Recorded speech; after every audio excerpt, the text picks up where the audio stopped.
अरे कौन फूलवा फूले लाल लोही कौन फूलवा रात सजले हो मैया हो कौन फूलवा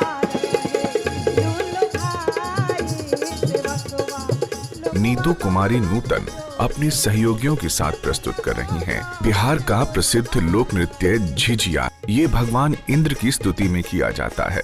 सर पर मटकी लिए ये नृत्य यहाँ की महिलाएं करती हैं। हर मटकी के भीतर दीप जलाकर रखे जाते हैं। चल चल के ढैया बरहम तर तोरा पेटवा के खाइबो गरम तर जर जर तेजी से लहक आगे झिझिया भर भर आगे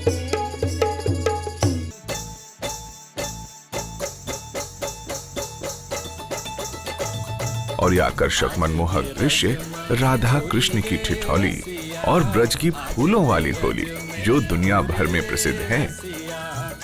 ब्रजवासी गीतांजलि शर्मा अपने सह कलाकारों के साथ फूलों वाली होली प्रस्तुत कर रही हैं। आज भी ब्रज में होली रे रसिया।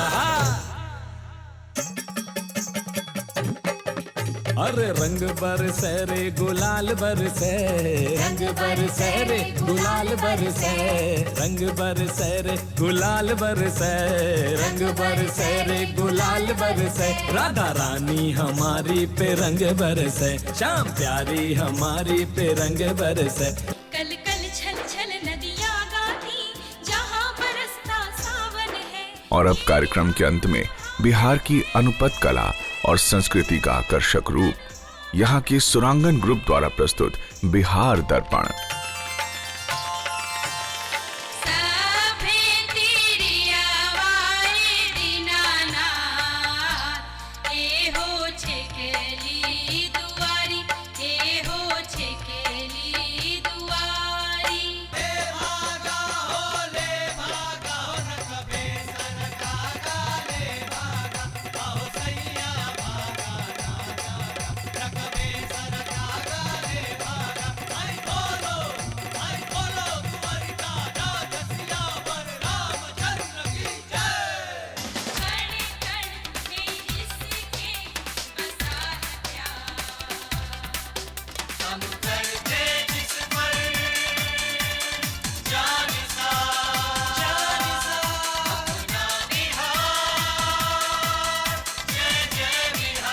शाम अपने साथ एक सीमा बांध लाती है। रोशनियां मध्यम हुई और आज का कार्यक्रम यहीं समाप्त हुआ।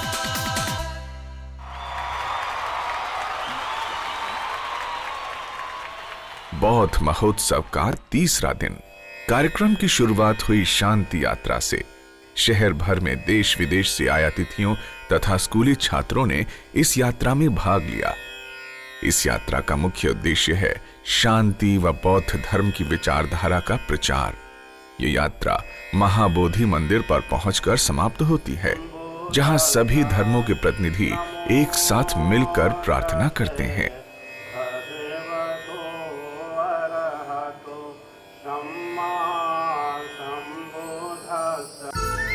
इसी प्रेम और विश्वास को दर्शाता है श्रीलंका के राष्ट्रपति श्री महिंदा राजपक्षे का अपनी पत्नी के साथ विशेष रूप से महाबोधि मंदिर में आगमन, जहां उन्होंने भगवान बुद्ध को अति श्रद्धा सहित नमन किया व प्रार्थना की। लेकिन बौद्ध महोत्सव की यात्रा अभी समाप्त नहीं हुई है। पर्यटकों को देश की सांस्कृतिक धरोहर से रूबरू कराने हेतु प्रतिदिन रंगारंग कार्यक्रम प्रस्तुत किए जाते हैं। आज भी प्रस्तुत है परंपरा, धर्म व संस्कृति का मिला जुला रूप रंगारंग सांस्कृतिक कार्यक्रम। भारत माता की जय। सर्वप्रथम मंच पर पधारे महाराष्ट्र के लोक नर्तक, जिन्होंने लेजिम के साथ नृत्य प्रस्तुत किया। ऐसा माना जाता है कि ये परंपरा पेशवा के समय प्रचलित हुई थी। ये नृत्य युद्ध के समय सेना का मनोबल बढ़ाने और निर्भीक होकर युद्ध करने हेतु किया जाता था।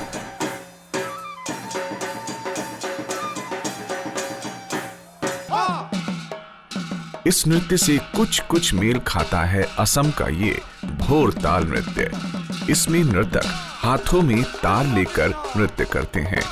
त्योहारों के समय इसका प्रदर्शन भगवान को प्रसन्न करने हेतु किया जाता है।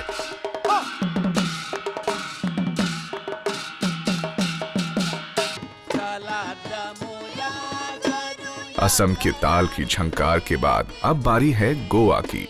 प्रस्तुत है लोक धुनों पर लोक वाद्यों के साथ धीमी गति से किया जाने वाला दीप नृत्य।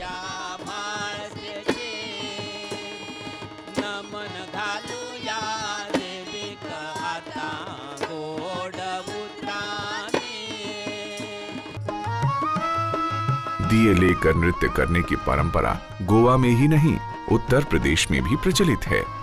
ऐसा माना जाता है कि श्री राम, लक्ष्मण और सीता वनवास के समय जब तीर्थराज प्रयाग पहुंचे, तब स्थानीय लोगों को उन पर शनि का साया लगा।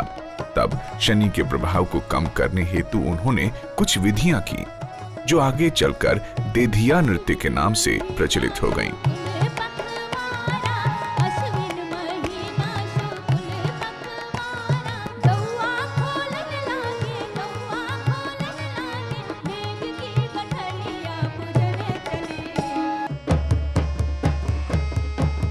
ये झारखंड का प्रसिद्ध छऊ नृत्य। इस नृत्य में मुखौटे का बहुत ही सुंदर प्रयोग किया जाता है। भारतीय शास्त्रीय नृत्य शैलियों में से एक माने जाने वाला ये नृत्य आज अंतर्राष्ट्रीय ख्याति प्राप्त कर चुका है।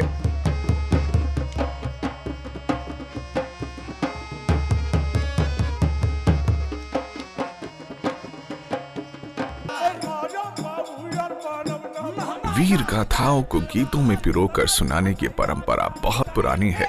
अब जौनपुर उत्तर प्रदेश के फौजदार सिंह अपने साथियों के साथ आला और उदल, दो राजपूत वीरों की गाथा प्रस्तुत कर रहे हैं।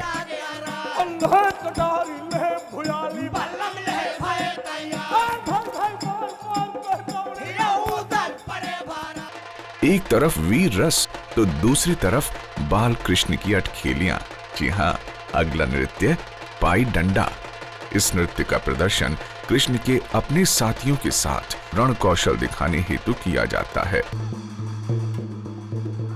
जब युद्ध कौशल की बात आई है तो मणिपुर भला कैसे पीछे रहने वाला है। मेते समुदाय द्वारा किया जाने वाला थांगटा नृत्य मणिपुर की युद्ध कला पर आधारित है।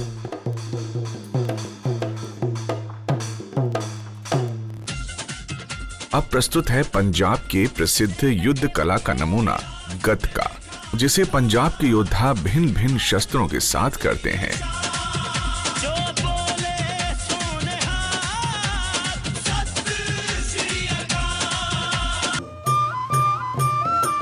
युद्ध कला का जौहर दिखाते नृत्यों के इन विभिन्न नमूनों से हुई उत्तेजना के बाद चलिए चलते हैं असम। प्रकृति से मानव हमेशा ही प्रभावित रहा है। असम का बारदेई शिकला नृत्य भी उसी भाव को प्रकट कर रहा है।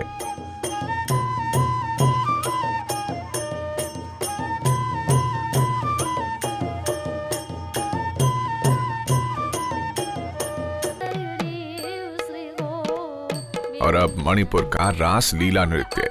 ये नृत्य पूर्णिमा के दिन रात भर किया जाता है। धीमी गति के साथ किया जाने वाला ये नृत्य भावों के प्रदर्शन तथा शरीर की लोच पर आधारित होता है।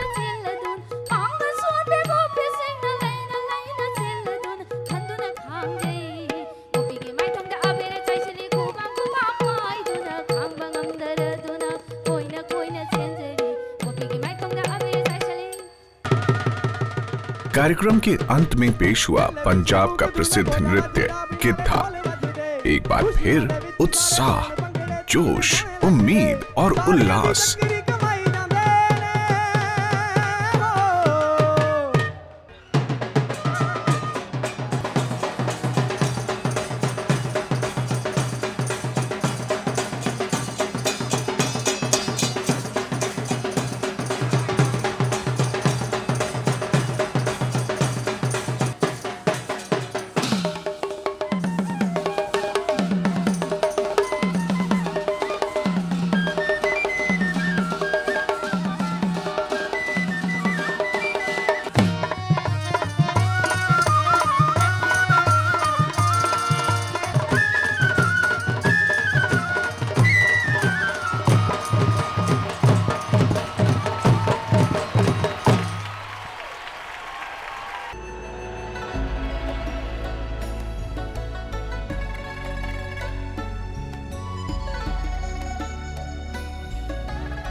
बौद्ध विचार शताब्दियों से हमारे जीवन व हमारी परंपरा का अटूट हिस्सा रहे हैं और हमेशा रहेंगे। इसी प्रकार बौद्ध उत्सव होते रहे हैं और होते रहेंगे और हम सदैव ही उन्हें याद कर नमन करते रहे हैं, करते रहेंगे।